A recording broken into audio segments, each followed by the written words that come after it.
Yan po mga idol, magandang araw sa inyo. Ito po yung Chinese silky po namin. So, umpisa na po siya. 12 po yung itlog na nilimliman niya. 10 po yung napisa. Ayan.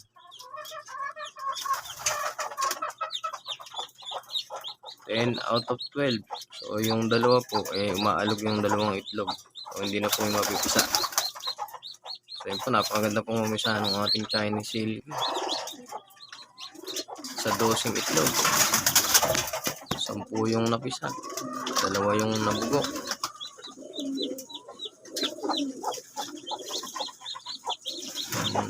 Napakabilis pong paramihin na yun. Ito po, healthy yung mga kite. Unang pamimisa pa lang po ng Chinese silky natin yan. 10 na agad ang napisa niya.